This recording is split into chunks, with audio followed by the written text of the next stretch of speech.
What's up, good people? We are live. Give everybody a little chance to come in this thing for our first virtual table talk. It's gonna be a little different than that Will and Jada crap that they got going, but we're gonna have a good time. As you can see in the top, we have a number for you to be able to call in if you want to call in. Comment or drop a comment for what you want to talk about. I'm gonna let a few more people get up in this thing and then we gonna kick it off.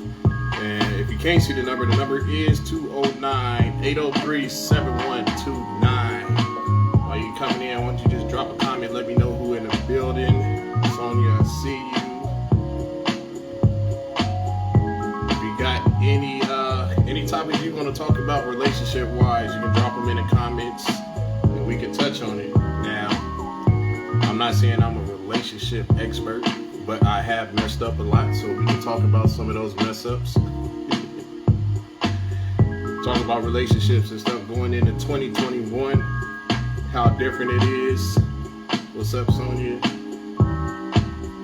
How different relationships is now as opposed to how they used to be with social media being a factor. Other things we're going to get into, love languages. We're going to talk about different elements of love, what men look for in a relationship, the average man, what the average woman is looking for. What's up, Jen? I see you. And all of that good stuff. So if it's something that y'all want to touch on, man, go ahead and drop a comment as people come up in this thing. We're going to get it started in a sec, man. Hope y'all the ladies, y'all got y'all some wine.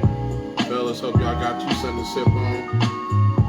And we going to get this thing started. So, like I said, until then, man, we do like all my other lives. I like to do a little roll call. So whoever in the building, if you're out of California, wherever you at, man, drop the city, state that you from.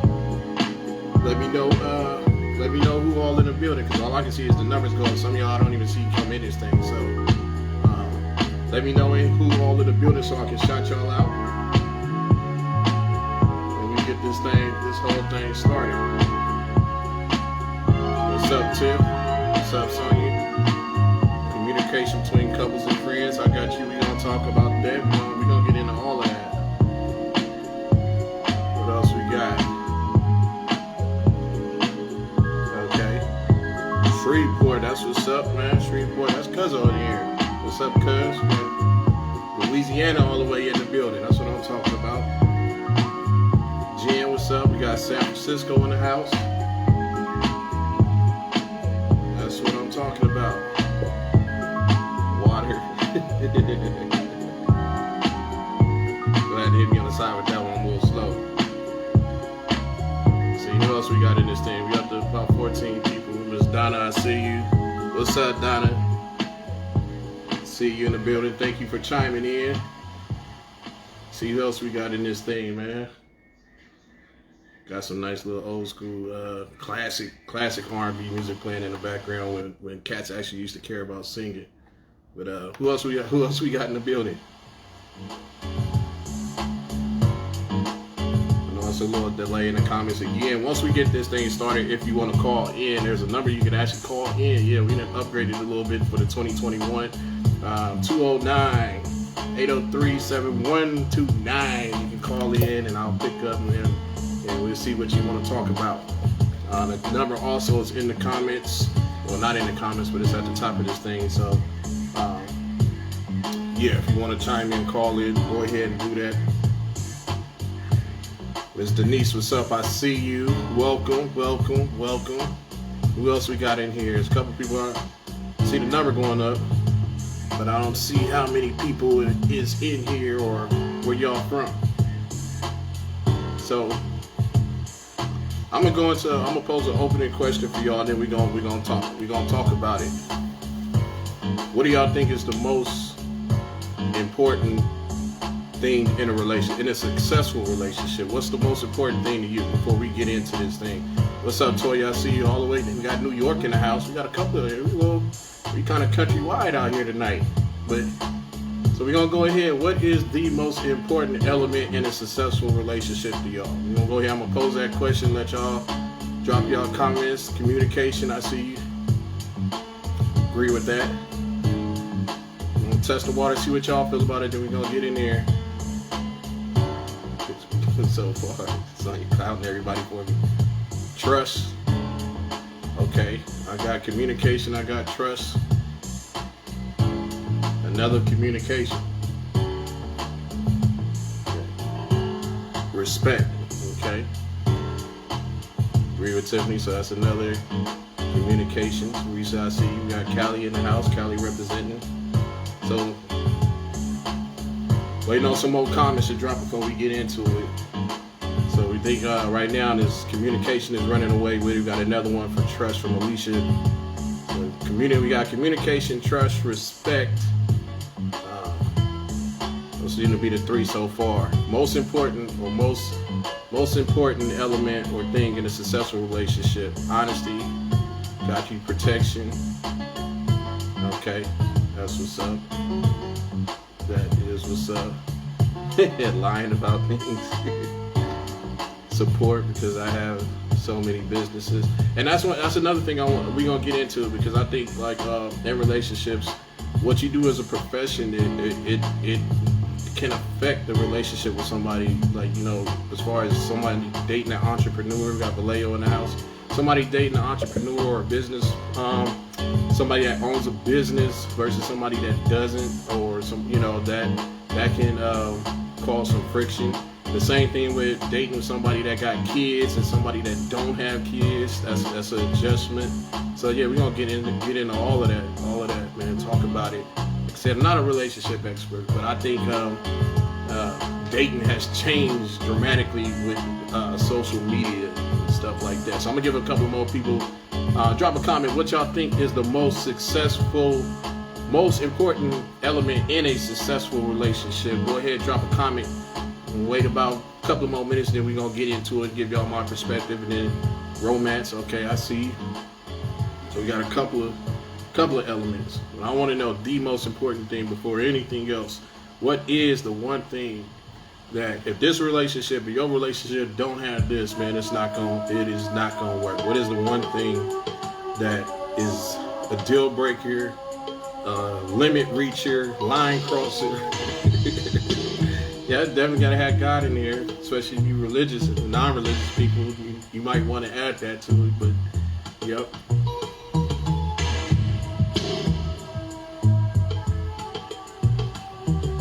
And anybody like I said, if you want to call in, give your opinion, or want to do more than drop a comment, you can give me a call at 209-803-7129. Call in, let me know what's going on. Ms. Jones, I see. Wait for a couple more people, man. So far we got, it seems like communication and trust is running away with what the most important thing is, or most important element is in a relationship. So trying to see if we get a few more diverse answers, unless everybody agree with communication and trust. Y'all just drop a 100. So, another one for communication. My thing is relationships, like Martin said, they easy to get into, they hard to maintain. So we're gonna talk about some of the things that'll help you maintain a relationship. And I think even with failed relationships, some of the things that you fail in, like you can correct your mistakes to, you know, perfect it for the next time or the next one. So yeah. Let's see if everybody's still dropping communication. I think we are just gonna end up with communication, and that's gonna be probably the number one thing. And that's what's up, man. I was hoping some more fellas would come up in here, and I figured I'd have a bigger female audience for the first one. But fellas, man, any other fellas, I know I got my cuz up in this thing, man. If y'all drop a comment, because definitely want to hear the male perspective as well as the female perspective. I think we got a lot of women in here, but equally yoked, I see. Yep, that's another good one. But I want the men drop some comments, man, so the women can hear what y'all feeling out there. I don't want to be the only one representing for the men.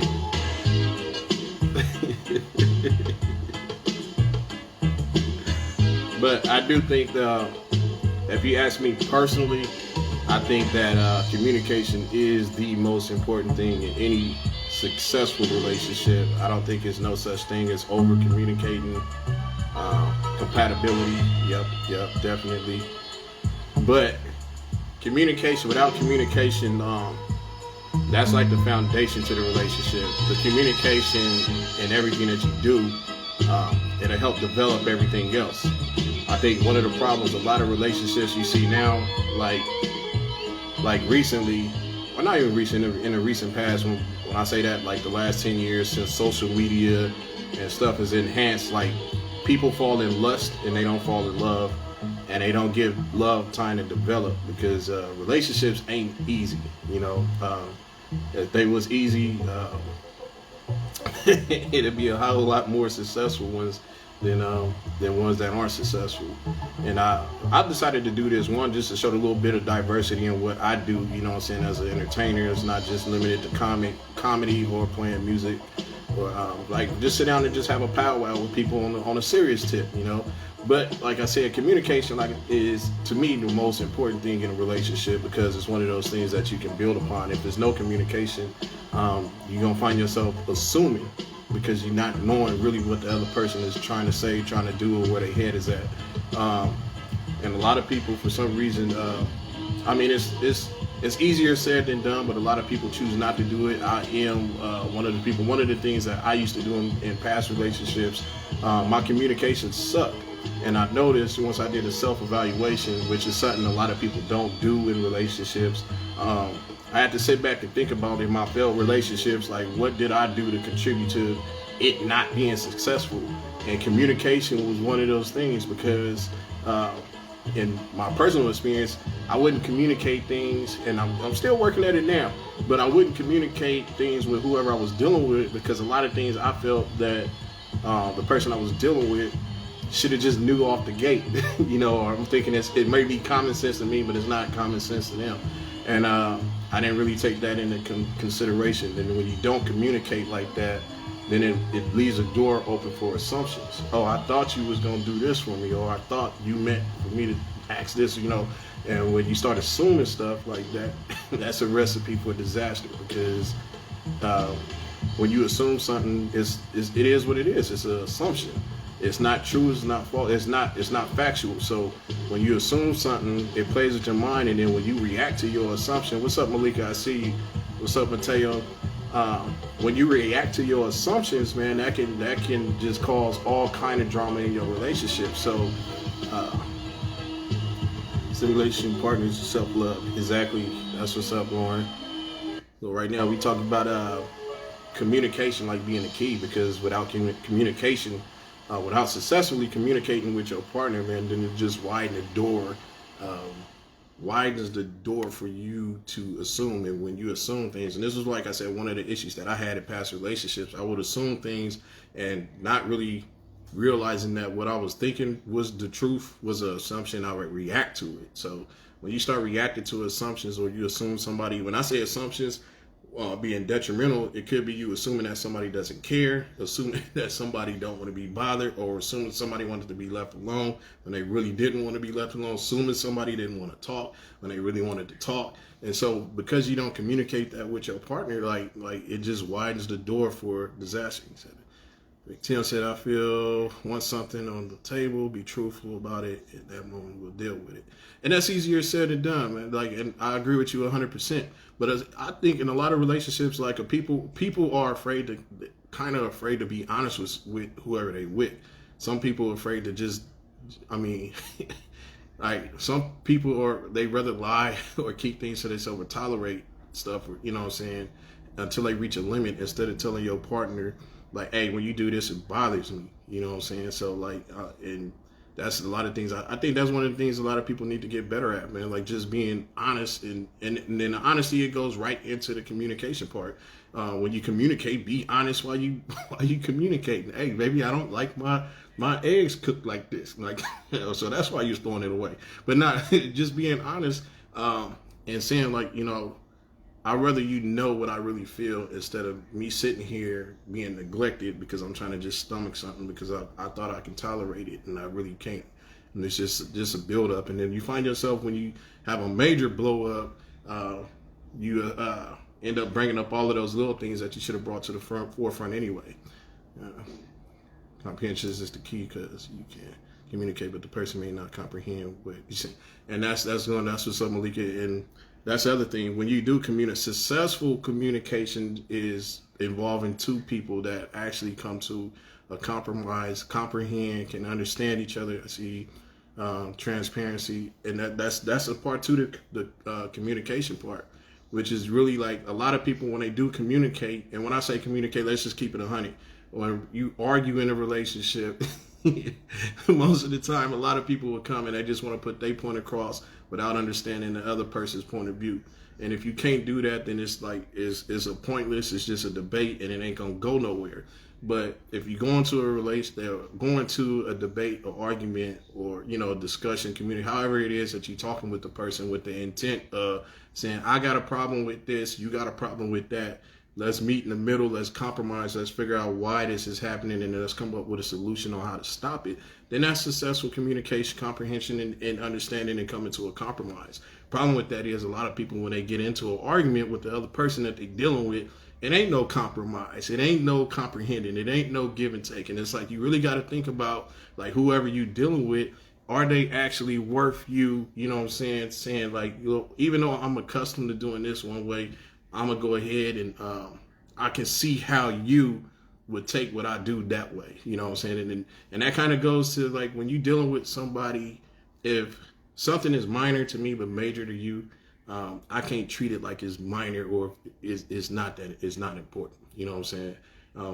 If you take the time, going back on the comprehending part of communication or during a debate, when you really dealing with your partner, and you really want to work on getting things right, and it don't happen overnight. I think a lot of people think when they start dating somebody, like things just gonna, in a fairy tale world, they just gonna fall in place, and that's not how it works, man. Because in a relationship, like, it's two different people that's coming together to unite and try to live as one, which is going into something a little further on into this little discussion. But with that, you bring two different personalities, two different backgrounds, two different upbringings, two different past experiences. So a lot of times people go into a relationship, which is going back to like even before really like the communication part, before you get into another relationship, doing self-evaluation. Like, what did I contribute to past relationships that made this relationship, or that relationship not work? And like I said, one of the things that I used to do, I sucked at communicating, because I wouldn't communicate with the intent to solve. I would communicate with just the intent to get my point across, and that was it. So that selfish type of talking or thinking, like, it didn't get me nowhere, but it did get me was in a lot of failed relationships. And it's a two-way street, man. If your partner doesn't have that right mindset, to say like, look, I disagree with this, but I want to understand why you come to this conclusion, why you do what you do, and let's see if we can compromise and do it a little different than this or that. You know what I'm saying? A lot of people don't do that because it's hard for them to see things from the other person's point of view. And I think being successful at communicating is really being able to take yourself, like, we all can respond to things and be like, this is what I would do if I was you. But the second that you can take yourself out of yourself and put yourself in your partner's shoes and understand, like, some of the reasons why they do act, the way that they do, can have a lot of things. And Sonia hit it right on the head with baggage, like past relationships. And when you really love somebody, like, we take that word love and we throw it around, but like, we don't really fully go into detail, like how love is. Like, love has to develop. Like, it's different elements that are components of love. And some people in relationships, they might be good at one thing over here, but they suck at this. They can be good at being patient with you, but they suck at communicating with you. They can be good at trusting you, but they can suck at, doing other things in a relationship. So when you get into a relationship, communicating those things or noticing those things about whoever you with will help you understand how to communicate with somebody. Because if you're communicating with somebody that just that only see things one-sided, then this just is gonna be pointless. But if the both of y'all go into it with the mindset that, like, you know, look, we together, we gonna be together, and every conversation that you have or disagreement, it's not gonna be solved overnight. Sometimes, I think one of the best things to do if you find yourself really like high on emotion, not to talk. Wait until your emotions die down, and then really have time to think about and process whatever it is that either irritated you or pissed you off. And once you calm down, see if you still feel that way before you act on it. But if you go into a debate, an argument, communicating, and you got your feelings involved, like 9 out of 10 times you're gonna say something that you gonna regret or didn't really mean, or you're gonna say something that's almost gonna be like a who can stab who the hardest. So it's like, you know, so if you really care about your relationship, I think like when you really care about somebody, man, to have the ability to hold restraint when you are like completely just pissed the hell off, and then go ahead and say, you know what, I know I'm gonna say something effed up, so I'm just gonna be cool for a minute. Let me sit back and think about it before I say something. Then I'm gonna come back, and then we can holler at each other. Now, granted, certain things is like, if it's detrimental enough, you're gonna have to go ahead and hear that person out, or at least, you know what I'm saying. But I think in a relationship, even if that person insists on talking, if you know you got a smart ass mouth, then you got to tell yourself, like, man, I'm gonna go ahead and let my partner speak, but then I'm gonna chill, and I'm gonna you know, be honest. You know, say, look, man, I want to talk to you, but I'm so upset right now. I don't want to say something that's gonna make this worse. And your partner should be able to respect that if they really understand the type of person that you are when your emotions is running high. And so yeah, that's I mean, like I said, just tapping into it. When you love somebody, like you say you love each other or whatever, but it's different elements and components to love. So and I don't hate it, when I'm about to go scriptural on y'all, but 1 Corinthians chapter 13, like Paul explains different elements of love. And the first thing that he said is love is patient. And he said that before he said anything else, because you understand, like, man, you got, like, to love somebody like that, like to really love, you gotta be patient.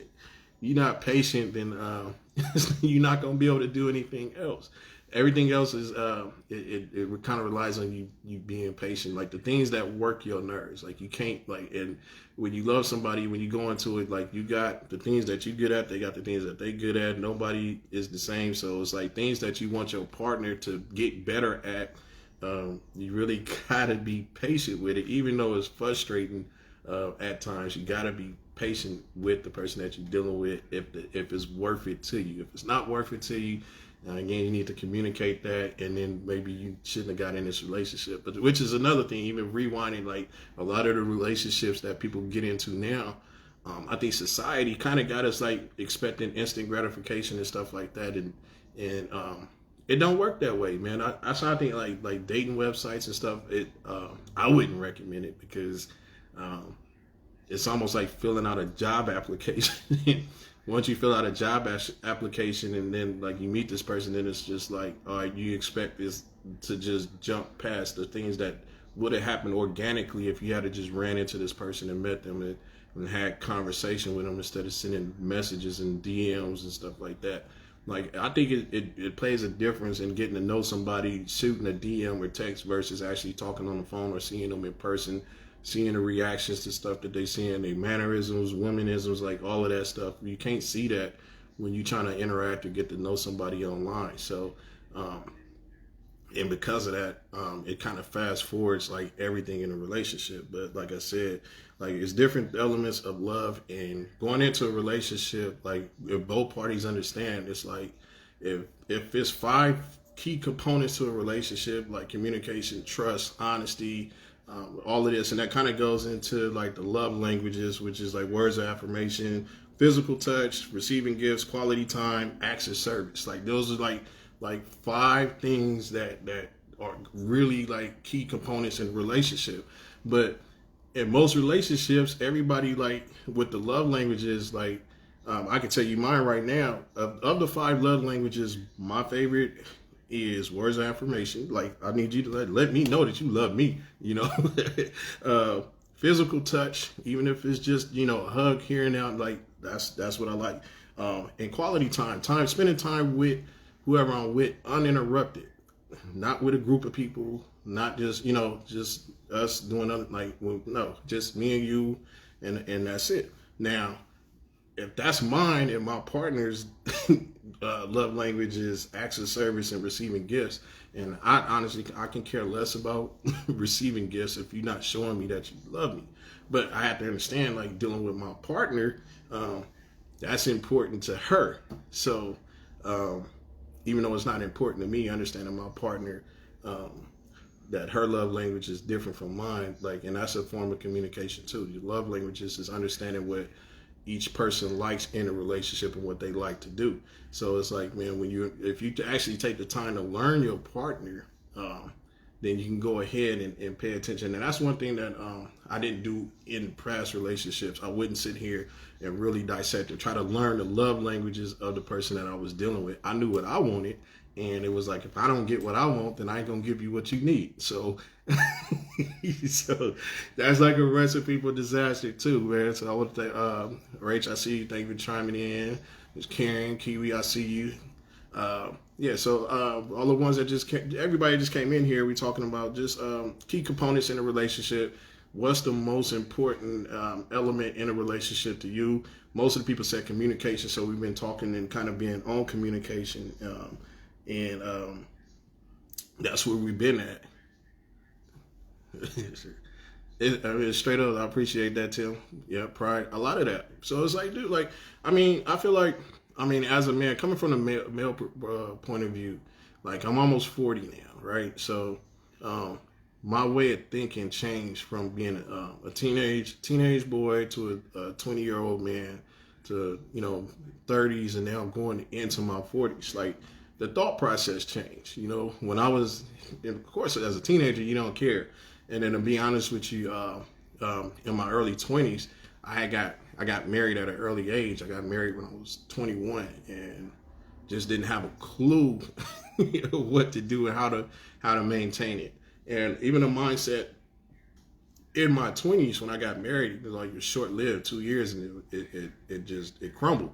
But I'll be honest, like, my thinking in my 20s wasn't as stable as my thinking now as I'm approaching 40. Back in my 20s, it was just like, hey, if this don't work, it don't work, man. I can find another chick, and that's just the mindset. As I got into my 30s, my mindset changed again, and it was like, trying to find another chick. It really transformed to trying to be like, okay, this is the type of dude that I should be in a relationship, and I tried to be that type of person. Let's see, Tim. Honestly, effective communication is key, not just communicating alone. I hate hearing everyone say communication is key at the community, because we're all wired different. Exactly. And if Tim, if you look back at the beginning of this, is like we touched on a lot of things that come along with communicating. Because I could talk back and forth to my woman all day, but if we're not sitting here trying to comprehend with each other's point, it's pointless. But going back to what I was saying, like the thought process in my early 30s was like, I'm just gonna try to be this type of dude in a relationship, and it was a good, and I feel like honestly it was a good way to think. But being a certain type of dude, I had to understand I couldn't be that type of dude just for any female. The female that I was dealing with had to be, a certain type of female that was deserving of the type of treatment that I was willing to give. It's a two-way street, and just like ladies. Not every dude is worthy of the type of king treatment that you're willing to give to him. So it's like, even though you grooming yourself to be this type of woman, if you're gonna groom yourself to be a queen, you better make sure that queen treatment is going to somebody that's deserving of being called your king. So and vice versa. But as I go into my 40s, it's like, the thought process is different now. It's like more patient, let things develop, and like what was more important to me, in my 20s, which I would be honest, like physical looks and stuff was, I would rather fall in lust instead of falling in love.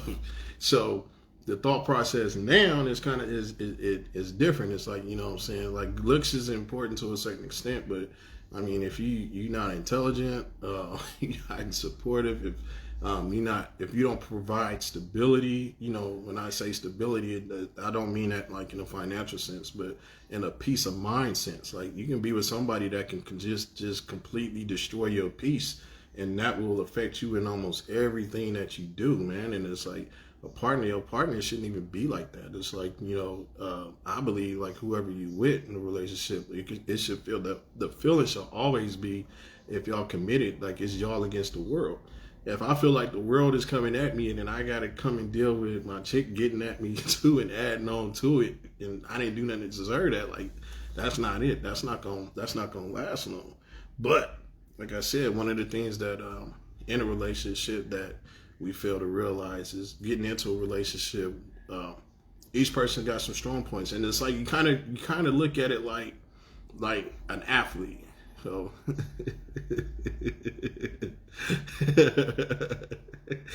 you can tell comment.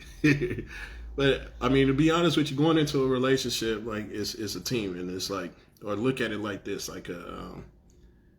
like doubles in tennis or something. Like you got a partner in tennis or whatever, and one person might be a stronger server than they are like, I don't really play tennis, but I'm just saying, like as an athlete, like there are certain things that certain athletes are good at, and then there's certain things that they have weakness. Everybody has strengths and weaknesses. I'll scratch the tennis scenario because I don't play tennis, so I can't give you that. But let's just say, for instance, Steph Curry. Like Steph Curry, one of his strengths is shooting. One of his weaknesses is his body size not being, big enough to be able to guard people on defensively. And everybody, believe it or not, when you get into a relationship, it's the same thing. Like certain people in a relationship might be really good at this, but they are not so good at this. If you study your partner, then you'll be able to recognize that. And if your partner really want to be honest with themselves, doing a self-evaluation, they should be able to recognize the weak points that they have. He said Curry can't dunk. So that's why you team Curry up. That's why you draft a Wiseman that can.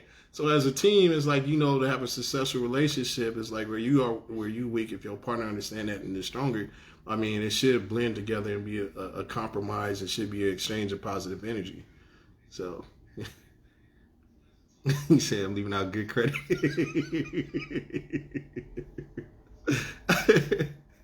I would say, hey, Kenny, sound like you had a bad situation. I'd hope somebody didn't mess your credit up. But I'm gonna go ahead and again, man, thank y'all for coming in here. Got a number, man, if y'all want to call in and voice your opinion or just bring up something, you can call in at the number 209-803-7129. Again, that number is 209-803-7129 if you want to call in. I appreciate it, Tim, man. Yeah, we switching it up. Like I said, man, talking about relationships and stuff, man. I'll just want to bring diversity to what I bring on here. Play music one week, do comedy one week, and then we got a caller. Hello. What's up, man? What's going on? Who we got on the line? This is Tim, man. Hey, what's up, Tim?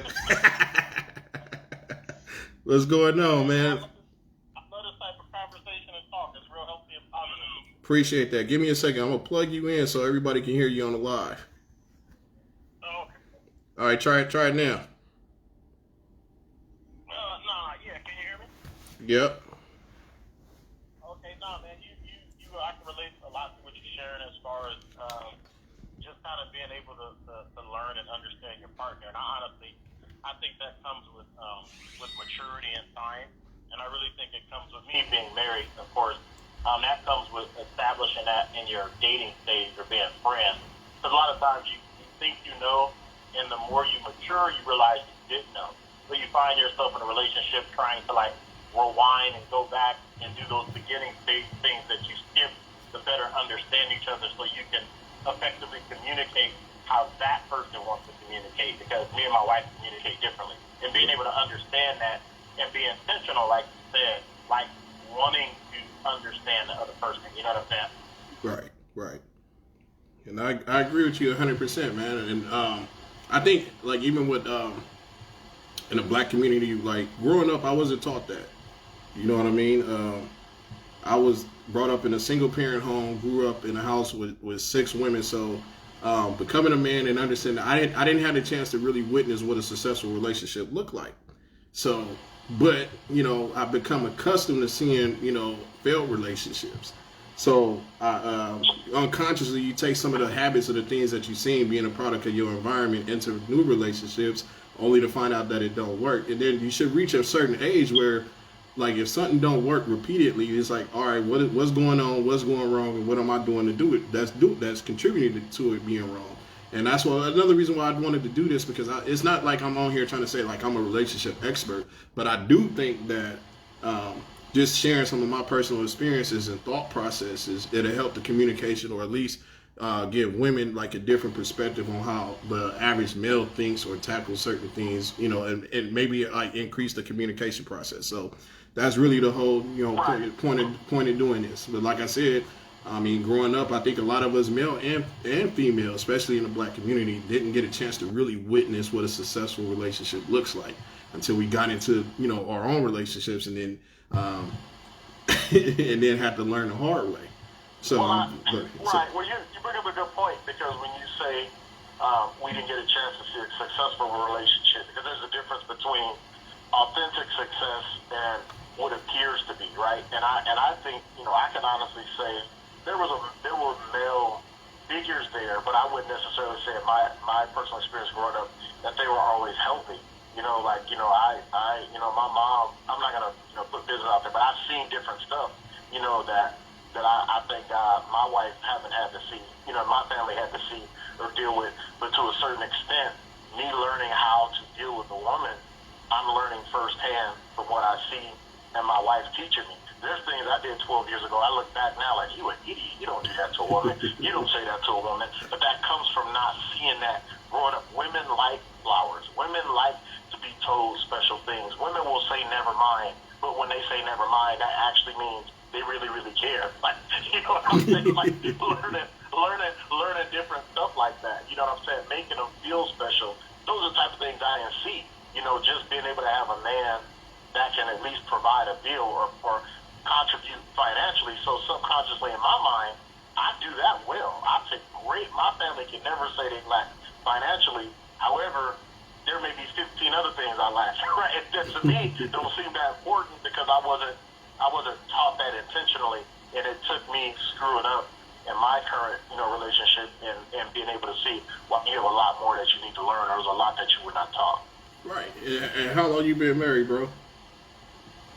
11 and a half years, 12 years, and about 5 more months. That's what's up. And it's like, I mean, I think a lot of people don't realize the constant work that has to go into a marriage, dude. Like, I think a lot of people, they don't go into it with the mindset like similar to what you have, where you constantly getting to know your partner, you learning your partner, you know what I'm saying, you want to understand, increase that communication, like, you know, and really get better at it, you know, no matter what. I think a lot of relationships, when two people go into the relationship and either one person or either one of them doesn't have that mindset, then it fails. So, Right. and then the other thing adding on to that, man, is I think what a lot of people fail to realize in a relationship is the baggage that they bring from other relationships or past relationships into the new relationship. And unconsciously, like, you put this wall up, like, and I did this myself, because, you know, growing up from high school, like being hurt in high school, like, it's a natural reaction if you get hurt any kind of way to want to protect yourself. And so sometimes if a wound is deep enough, like, we sit here and unconsciously protect or put a wall up with the next person out of fear, not thinking that they necessarily might do something that a past relationship did, you know, but out of fear that it might happen, is like you don't give yourself. And I mean, in all honesty, if you really like give yourself to somebody completely, like it's almost a gamble, because you don't know if it's going to be reciprocated or not. But it's like that trust and that communication got to come in and know, like, hey, this person is worth it. So, and then, but then you gave the example of sports in your chat a little while ago, and I kind of just thought of that, where it's like, you know, when a player hurt themselves, they have to go through a rehabilitation process and test it and slowly brought back into the lineup. And you brought up a good point, because sometimes in a relationship, if a man has been hurt or the woman, sometimes we break our ankle and then that's it. We try to come back in the game next season, not going through any rehabilitation process, because you're not even aware that you still have some stuff that you need to work on. It's not so much that you'll ever be perfect or clear of issues, but if you're not even cognizant to work on them or to improve, you're most likely going to bring that right over into your new relationship, like you were saying. And that's true, man. You hit the nail on the head. Like, it's a self-evaluation thing, but it's like if you're dealing with it, and then it goes back to the communication. But doing the self-evaluation, any kind of experience, like I've been rear-ended before, dude. So anytime I'm in traffic or something and it looked like it might happen again, like I don't panic, but I remember what happened because it was a traumatic experience. And I think a lot of people in relationships, like if the hurt was so severe that it was traumatic, it was a traumatic time in their life. Anything that comes close to it in a new relationship, like you're so afraid of that type of hurt again that you react like that person is going to do it or might do it, but it goes back to the communication thing. But a lot of people, you got to understand, going into a relationship to have successful communication, it doesn't mean just talking when like y'all got an issue. Like being able to have dialogue with your wife, with your partner, your girlfriend, boyfriend, like just on a regular, like, hey, if 5 years from now, what are we doing? What is your plans? What is this? How do you feel about this? This is what I want to do. You know what I'm saying? So you're not blindsided. I feel like you can't over communicate, man, but you can under communicate, and that can be detrimental to a relationship. But understanding your partner, if your partner was like straight up with you and said like, hey, in my past relationships, like this and X, Y, and Z happened to me. And then it kind of gives you the heads up to kind of, say, hey, it gives you the option of like, hey, do I want to deal with this person with the baggage they have with them and try to work through it? Or does the person that you that you deal with, because I've had this conversation before with somebody like, hey, if you're not past the things or the past hurts in your previous relationship, it's not fair for you to take it out on me. You know what I'm saying? So if that's the case, then look, you can take a step back. We can see, you know what I'm saying, deal with you when you over that, because it comes to a certain point where like unconsciously certain people, when they hold on to things from past relationships, they end up damaging the new relationship because of what they don't want to go through. So, and again, it goes back to. Go ahead. You bring up a good point, man. A lot of you sound, it's so much gems dropping. It's interesting. When you have these type of conversations, you always try to use your personal experiences because you don't want to generalize, right? And I can speak for me, just in me having to learn how to deal with women in general. And there's an exception to every rule in gender. I'm just saying that to be politically correct. But on my wife's side of the spectrum, she wasn't raised around men, so we have a very interesting. How can I put it? Very interesting ways that we have to try to intentionally see things from a different perspective because how we were raised. I didn't see, like you were saying, a successful relationship, nor did she. She didn't have a father. It's her mom and grandma. It's all women. Women run stuff over there. So we married now. It's like, well, I'm the man. I don't need you to fulfill all roles because I'm here. I'm a good man. I'm a good father. So there are certain things that men like to feel, just like there are certain things women like to feel. Right, so we both have had to work on those areas at making each gender, making me feel like a queen and her feeling like me feel like a king and her like a queen. Right, we both have to learn because we didn't see it coming up, and we have to come to grips.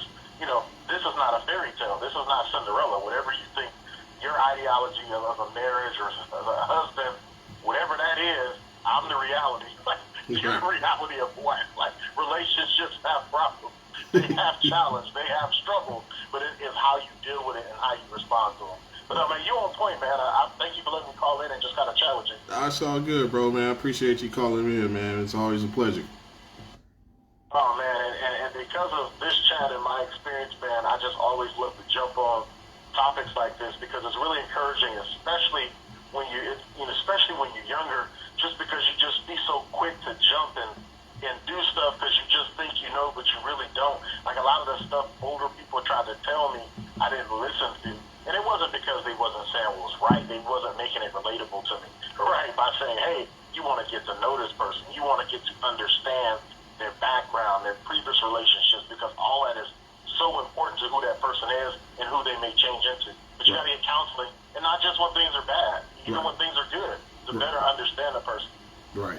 And that's again, like I said, that communication, it shouldn't just be when you at odds with each other. Like successful communication in relationship is like always having a mindset of like, how can we get better? You know, companies think that way. You know, Walmart would be here if they didn't think how they can constantly get better, how they can constantly, win. So, in a successful relationship, you got, I mean, the communication is there. Then that kind of brings up another thing when you in a relationship. And I wanted to put this question out there, but I'm just going to go ahead and answer it. One of the things that a lot of people fail to do in a relationship is doing the things that they did to get the relationship started in the first place. Right. So it's like you should never reach a certain point where in a relationship where you stop doing the things to make your partner feel special or feel what they felt when they felt for you. So, and I get it. Like once you become comfortable and content, it's easy to fall into that trap. But like, we ain't had a date night in I don't know when, but we coming home to each other. Like that's beside the point. And it goes back into the love languages. I think a lot of us haven't been. I know I wasn't brought up. I didn't learn about love languages until I was, like in my 30s. So growing up, right. And then it's like it's crazy because like I think like a lot of people, your whole life you grow up and you're taught like to do what's best for you. Go to college, get a good job, get an education. And like having a successful relationship, like the blueprint was always put out there for you to become successful. But even in the church, like it never really was taught. Like this is what you need. When all you hear, if a man findeth a good wife, he findeth a good thing. But how do a man maintain if that? Like we wasn't taught that. So it was like, hey man, just go out and find you a wife. And a lot of us did, and now we got baby mamas. But But see, some of that. Well, I mean, I think there's so many different factors into that, and a lot of it, I think, has to do with what you shared. A lot of times, we're not looking for someone to be in love with because we really haven't begun to understand the scope of love, right? And the scope of love, for me, speaking from experience, man, it's come through trials and tribulations where it's like, I know I love my wife because I would not do this or put up with this or overlook this or forget that if I did love. Promise that, right? But I couldn't have said that. I couldn't have said that 15 years ago, right? So I even think understanding love. You said I was looking for lust, and you were being sarcastic. But let's be transparent here. That. But for women too. So like you said, you was looking for a lust. Right. You was looking for a lust mirror. Right? Not necessarily somebody that you genuinely love, right? Because you can fall in and out of love. And so that's why it's so important to substantiate values at how you make each other better. I heard a preacher, I can't remember which preacher said it, but he said relationship is not all about love. And I'm not saying love don't have to be there, but this is an interesting question. What happens when you're out of love? And that's where it gets complicated, right? And it's about building the other person and how you make the other person better. Does your partner make you better? Right. And that gets back into kind of what you were talking about, reassuring and doing those things you did in the beginning. I used to always do more stuff, more like just massage. Me and my wife was together, and I actually remember one of the things that attracted me to my wife. She would just sit and listen to me talk for hours. I can't pay her to listen to me now. It'd be going through one ear and out the other, and I know I'm smarter 20 years later. I know bigger words. We got kids together. I got a little education. I know my game better now than it was then. So I'm just saying that as an example. There's definitely things that I used to do that I could do better. But you own it, man. It's got to be intentional. And I think sometimes we become complacent and we forget that it takes work. Just like most of us are out of shape and fat. Because we don't eat healthy. It takes work to eat right. Right? It takes work. You got to go work out. It's not just going, you can pray to God every single day. Your marriage not just go magically fix. God has biblically given us things, right, that we can follow and do to improve. But the question is, are you willing to do it, and are we going to do it? That's what it comes down to. Right. Definitely, bro. I definitely appreciate you calling in. I think next time I'm gonna have to get you on the split screen with me. Oh man, I love you, man. Nothing but healthy, positivity, man. It's always much easier said than done. It's much easier to give advice than it is to follow it. As a matter of fact, while we were talking, she walked in here and was like, "Who he talking to? Talking all wisdom and knowledge. He need to do that." But it's real. But it's real, man. It's been real. I appreciate you having me. Much love. Always doing your thing, man. And I'll chime in anytime, man. We can get together and do something soon. All right, appreciate it, bro. All right, later. All right, that's my boy Tim that called in. Definitely appreciate that call. If anybody else want to call in, you can call. The number is 209-803-7129. Man, I hope y'all enjoying this. My man Tim, he touched on something that was one of my next topics going into this. Is really like problems and struggles in a relationship. Believe it or not, it helps mold the relationship, because if you're able to get through hard times with somebody, like if you're able to get through the hard times with somebody, it kind of shows you the strength of the relationship. Because most relationships, let's just keep it honest, it's easy to love somebody, it's easy to be with somebody when the money right, when the loving right, when all of this stuff is right. But going through a pandemic, when money is funny, stuff like that, like people get irritated, and it's through those hard times most of the times where relationships falter. But just like I used to work at the auto plant, and one of the things that they would do with the car before it was finished, like after it was completely assembled, they take it through a road test to see if it can withstand all of the things that was going to be waiting for it once it exited the plant and got in the hands of a driver.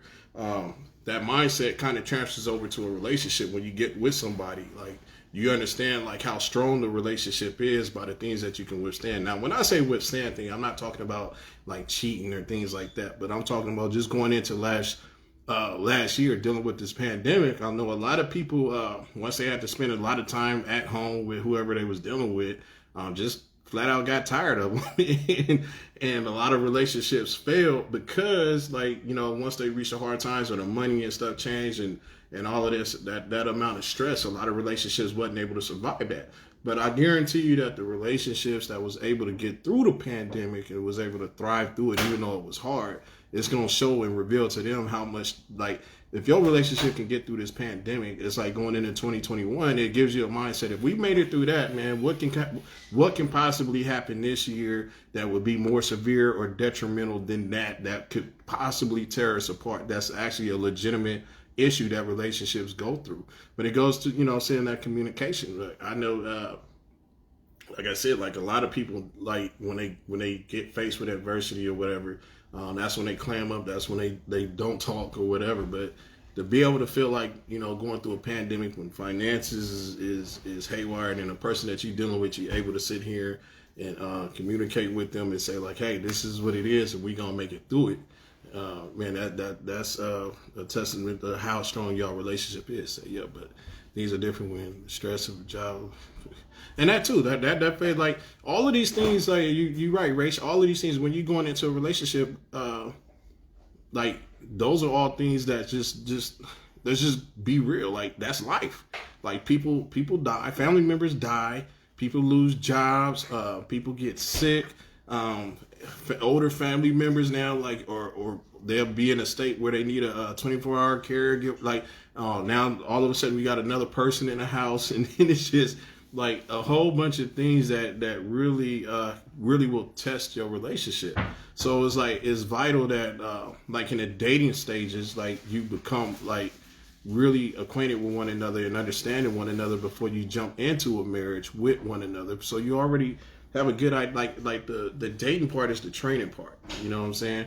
I think a lot of people when they get married, like they jump into the marriage without the training. They don't go to counseling, and they don't really self-counsel themselves. They just kind of like, it's easy to get with somebody when when everything is right. Let's just say hypothetically, like I made it as a mainstream comedian or something like that, or entertainer, and now I'm making, $500,000 a year. Okay, well, that $500,000 will alleviate a whole bunch of stress that the average person goes through. You know what I'm saying? Because you know that your partner, you don't have to worry about bills. You don't have to worry about a cell phone. You don't have to worry about getting food. You don't have to worry about a whole bunch of stuff. Hold on one sec. Miss Rach, what's happening? Mike, yo. What's going on with you? Nothing much. So, like, you really out here preaching today? That's what we doing today on a Tuesday? You preaching? Yep. You got to be on your own thing. Everybody can hear you. All right. So, dude, on this whole life part, like, I think that's the hardest part, and I think that's the part that we mess up on in entering into relationships, because we get so infatuated with the newness of a relationship. Like, oh, I really like you. Oh, I'm feeling you. Oh, you're doing all the right stuff right now. And then the moment uncomfortability comes in, and now everything goes left. So the moment, like I said, somebody died, you lose your job, somebody break into your house. These are things that change your mood, right? These are things that change your energy. They change your whole vibe, right? So people deal with stress in different ways. Some people are resilient and they're just like, all right, well, I just got to get it done. We're going to get this stuff taken care of. We're going to keep it pushing. Other people wallow in it. Other people kind of just get angry and lash out, and until you really have seen a person in that state, you really don't know them. Right. You know what I mean? Like, you really don't know a person until they've grieved. And by grieving, I don't mean they necessarily dealt with death, but they've lost something dear to them. Right. Whether it or something that they've held close or they felt that they needed.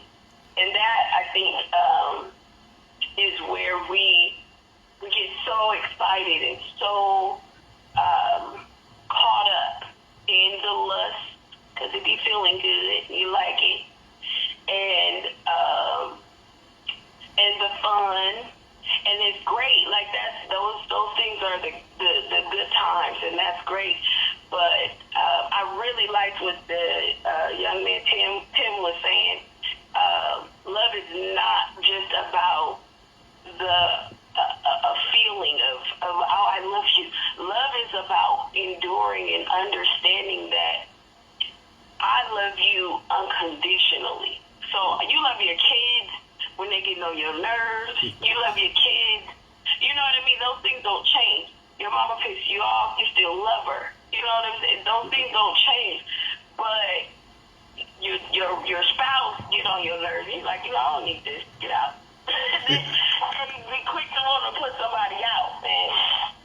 That's definitely not the way that you want to go. I know for me personally, I grew up seeing a lot of long-term marriages, people who today have been together 40, 50 years. But unfortunately, I knew the history as well, so I didn't even believe in marriage for a long, long time, because I would just feel like, I just posted something about this the other day, like, you deserve love that doesn't require suffering, right? Right. So I was always like, he cheated on her for the first 20 years, that's stupid, I don't want to do that. Oh, he used to beat her back in the day, oh, that's stupid, I don't want to do that. And that was my thought process for a long time, which I still believe in a lot of ways, because I don't believe that is the type of suffering you're supposed to endure. But I do believe that life suffering shows you if this relationship is right. So if the things of life come and attack you, so job loss, those types of things come and attack the relationship, that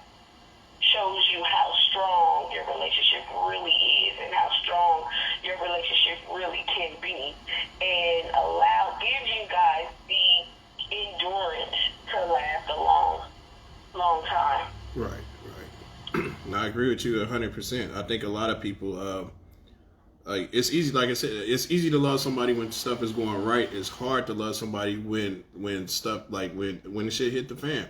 And then like you touched on another thing is like things that are traumatic to a person. I won't really call it baggage, but like just personal experiences can help. It can really affect or dampen a relationship. Like some people don't know how to deal with death or be able to continue to go on. It changes their life dramatically. It changes how they feel about a lot of things. And then some people like they'll have, and I don't believe like most people like you can get into a relationship with somebody that really wants to be with you, but they have this baggage of being hurt. And now you find yourself in a relationship where you're trying to love somebody that's never been really like loved properly or only experienced traumatic experiences in their life. But that goes back to the communication thing. If this is not communicated with the person that you're dealing with, you're not even giving them a fair shot to learn how to try to deal with you in the hurt that you've been through. Also coming from the person that's been hurt, like you got to understand again, self-evaluating yourself. Like I know that I want to be in this relationship. I don't want to lose this person that I'm with, but I also got this issue of this traumatic issue that I'm dealing with. So if this person, like you said, if they really worth it to you, then you got to work together to find a way to fight through it. And relationships, again, it's not easy. If it was easy, look at Will and Jada. Like they got all the money in the world and they still got issues. So money don't even resolve issues like that if the communication is off. And obviously even with them the communication was off, and she did her little entanglement thing while she was at a period of time where she was hurt in a relationship. But I'm just saying, so the gap in communication, it made it go left. And it's like a lot of times in a lot of relationships, I think when people deal with traumatic issues, whether it be a death in the family, not being over a traumatic experience of a divorce, like they'll harbor that. And I think men, we do that a lot. Like we keep stuff to ourselves and we don't really express the hurt or the pain, things that we went through, or share it with our woman, and even give our woman an opportunity to try to help us get through whatever it is that we're getting through. And then like flipping it as a man, when a woman confides in us, like it's our nature to want to fix it. So if you come to me and like, hey man, I'm dealing with this, and even though I don't have an answer, I'm like searching for an answer, trying to fix it and make it right. But you can't heal a open wound like that overnight. And sometimes as a man, like we don't understand that, and like the woman, all you really are asking is for us to comfort you and to listen. And we're sitting here getting frustrated because we're trying to find a solution. But that goes back to really trying to take the time to understand your woman and being able to go through traumatic experiences with them. And if we're able to withstand it, like whether it be financial, death in the family, these are all things that will help make the relationship stronger. Where people, when they, the average couple, once they reach a traumatic experience like this, that can cause the relationship to end. But the ones that actually got through it, like I think it's a whole lot of relationships. Like once this pandemic is over, it's a lot of relationships that didn't make it, but the ones that did make it through it, their relationship is that much stronger because of it. It forced them to like reach down and get things and do things for each other that they didn't even know that they were really willing to do for each other. So, and I think a lot of people don't even understand, or not even really necessarily understand. Well, they won't go into a traumatic situation with the mindset like this is a effed up situation we going through, but when we come out of this, like we gonna be tighter than we was before. It's more like, hey, you know what? I'm already dealing with this, and this. I don't feel like dealing with you. I don't need this in my life. Exactly. But we accustomed to that. I already got XYZ on my plate, and it's not. You don't have that team mentality like it's me and you against the world. It's me and you against the world when everything is cool and gravy. But when like I said, when stuff hit the fan, when it get rough, it's like, man, you know what? Now I got to deal with this and this and this, and now I got to deal with you. And the dealing with you is not even really the issue. It's just the fact that I'm not, like, you don't understand what I'm thinking or feeling right now, and I don't understand what you're trying to do or feel right now, and I'm already dealing with this. I don't feel like dealing with you. Right. So because then now the relationship becomes one more thing that I have to figure out. right. So now I gotta figure out what's wrong with you too. And I'll be honest, I'll be quick to admit, in the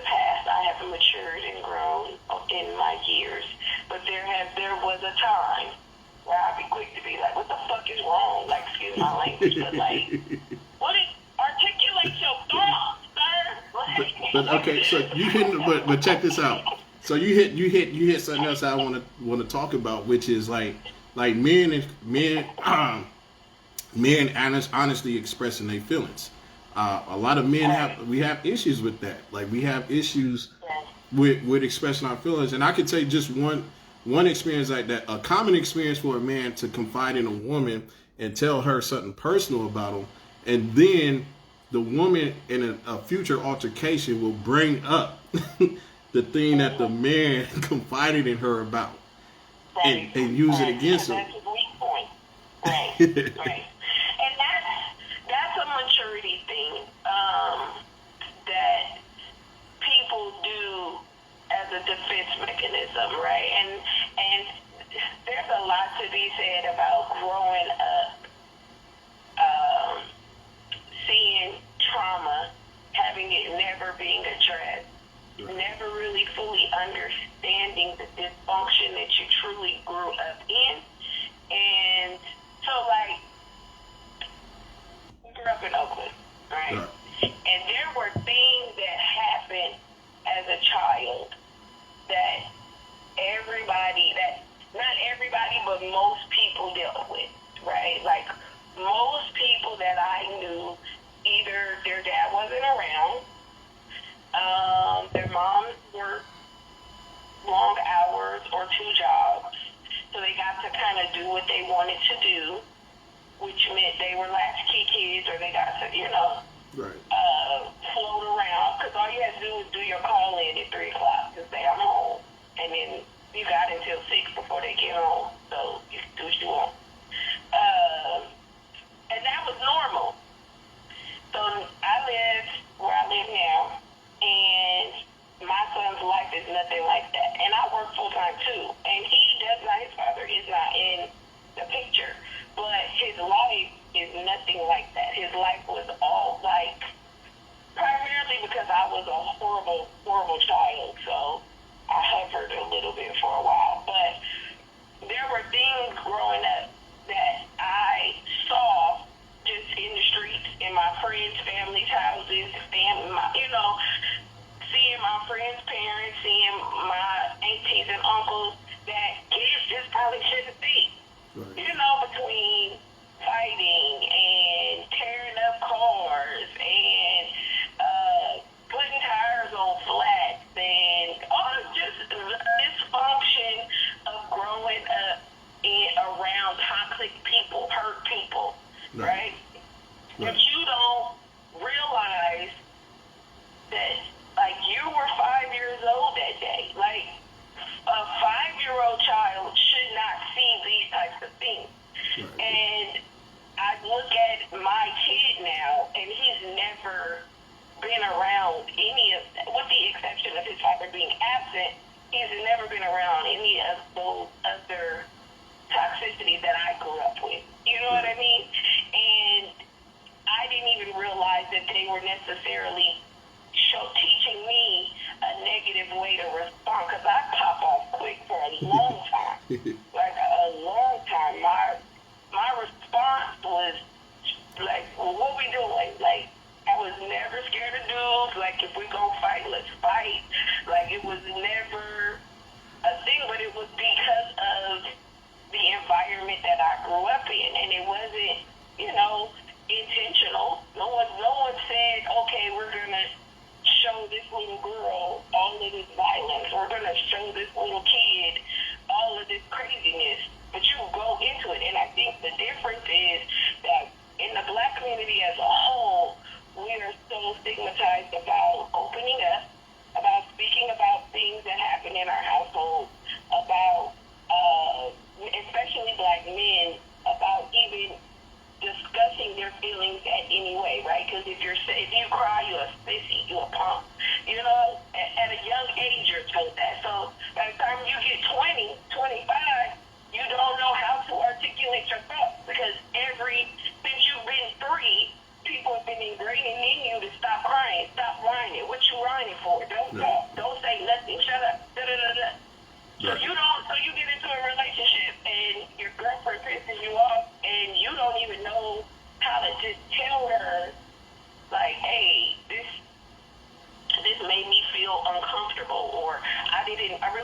like the way your tone was when you spoke to me that way, or like, damn, that kind of hurt my feelings. Like that part right there can never happen. Black man can never say something hurt his feelings, and it's sad. It's really sad, but the good thing is that I do see, in recent years, us as a community becoming more open with that and more willing to allow you guys to be more comfortable speaking and opening up about your real feelings and what you really got going on, and not judging you for it, not using it against you, not throwing it back in your face, but just really taking your past, taking your truth, and trying to help you navigate through your healing process. Right. And it's a process. It's a lot of things that I think a lot of us born in 70s and 80s, like as adults now, we kind of look back and like, I think the mindset as a parent, period, is like, or just like looking back at relationships, is like, I know it's just, you go into it with the mindset like, I don't want my kids to grow up like that. I don't want my relationship to be like that. And and you realize, you start, as you get older, you start peeping some of the methods and things that was taught or done to you when you were younger. You was just like, you know what, this wasn't cool. So I'm not gonna do this to my kid. What's up, Nicole? I see. But it's a lot of like in the communication, like getting that off your chest. And it's like, I think now that we get into relationships and like you harboring all of this stuff like that you've been through from a kid until now, and the failed relationships and all of this stuff, it unconsciously kind of makes you put up a wall, or you start to have that mentality like, well, going into a relationship, every nigga is the same, every chick only want this, and you come up with excuses not to open that line of communication, because it's like, one, you haven't really witnessed it, you haven't seen a successful relationship, but any successful relationship is going to require effective communication. And then it's like, even in school, like coming up, like it used to be a little quote going around. I know you probably remember it, when people say like people that raise their hand and just talk, but they don't listen. And I think a lot of times in a relationship, when people go through issues, even when they attempt to talk it out, they don't sit there and I'll let you say what you're going to say, but I'm not paying attention to it. I'm just waiting on you to shut the hell up so I can tell you what hurt me or what I'm feeling, or pop off back at you. And then it's just a pop off competition where nothing really is accomplished, and you just sitting here yelling at each other. And after the argument, it's like, or the discussion, nothing was accomplished. I still feel pissed off. I'm still irritated. I still don't want to deal with you. And it's like, that's the recipe for a toxic relationship. If you and your spouse can't go into it and recognize, like, you know what, even if you don't fully understand the answer, like, to what it is y'all going through, but you witnessed it back in the day or before, and can't sit here and say, like, you know what, I know for sure I don't want my relationship to end up like this, or like how I seen this and this and that go, so I'm going to try something different. And there's an old saying that said, if you want to keep getting what you've been getting, keep doing what you've been doing. And I had to really sit down and look at that with myself and self-evaluate, like, hey, man, I done been through a bunch of failed relationships, so what part did I do to contribute to the relationships not working? And I really said, and had to really be honest with myself and be like, all right, my communication sucked. I never really took the time to understand the person that I was dealing with. I never really sat here and tried to put myself in this person's shoes. And a lot of people really don't have that capability when they're going through stuff with somebody, to really sit here and not say, well, if I was you, this is what I would do. Like, I know what you would do, you.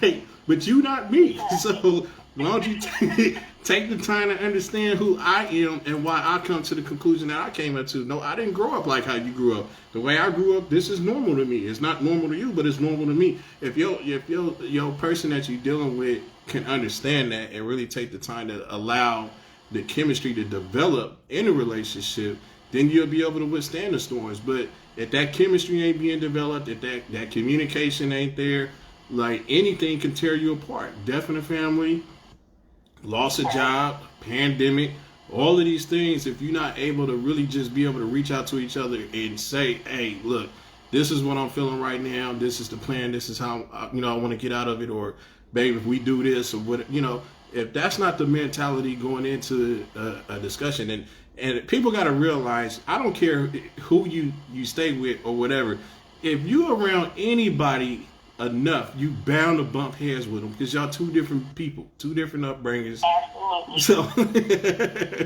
So Absolutely. but you got to determine, like, the relationship that you decide to get in. You got to determine what is worth to you. If it's not worth losing, then you need to understand and try to develop ways and methods to keep it tight, keep it going. If the relationship is of no value to you, or you got the wrong mindset, like I said, like earlier in my 20s when I dealt with somebody, my mindset was, I want to be with you, but if it don't work, I can just get another female, like it'll be another woman. As I went into my 30s, my mindset changed to, I want to be a better man in a relationship, but I had to understand that not every single woman was worthy of this better man. So, and then that goes, like I said earlier, it goes both ways. As a woman, if you gonna sit here and prepare yourself to be a queen for somebody, you better make damn sure that the queen you preparing yourself to be, you're not giving that to some scallywag that ain't deserving of you being a queen to him. Like, if it ain't a king, it ain't. But now, like I said, as I go into my 40s, it's like the mindset is like, I mean, it's all of that, but it's like, hey, man, I want stability. I want peace. I want to come home to my woman that's going to make everything feel better. It ain't even really about coming home to a cooked meal. It's just the vibe, the energy that she giving off. Like, man, when I'm around you, you take me away from what's going on in the world. And no matter if I'm dealing with a pandemic, a loss of job, the death in the family, if everybody turn their back on me and my entrepreneurship, I know that my woman is going to be by my side no matter what, and we going to figure this out. It gives you like a certain level of peace, like when you're dealing with whatever that you're dealing with, knowing that you really got somebody that's down for you like that. And a lot of people don't, because they go into relationships all for, he said, I still want to cook real. A lot of people go into a relationship with all of the wrong intentions. Like, they go into it like to get this out of it or get this out of it. Or I'm gonna mess with this person because of their potential, or mess with this person because they doing this.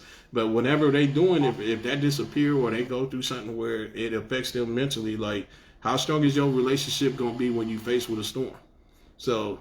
Yeah. And that's huge, because people definitely enter in, so I'm not going to say no names, but so I know someone who's been married for several years, and I've known her forever, and I've known him since like junior high school time. And to just be honest about the situation, for as long as I've known her, she's always been feeling like she was missing something, right? Like, always there was something missing, so she's always looking for an external person to fulfill something that she has missing inside of herself, right? Right. And for him, at the time, he wasn't working, didn't have a job, was living with his mom, blah, blah, blah, blah, blah. So she had a place and all that, so they got together, they started dating, that's cool, whatever. So then he started kind of pulling her away from her friends. All right, cool, whatever, no big deal. And so then they got married. So I say that to say this: people get married for different reasons. And he was told by her, you either marry me by X day, or you gotta get out. And so he's like, all right, fine, I'll marry you. It's no big deal. And then you go into the marriage several years later, and you've had constant infidelity issues, constant arguments. Y'all done filed divorce a couple of times. Y'all had all these different problems because you entered it on two different pages. Y'all didn't want the same things from day one.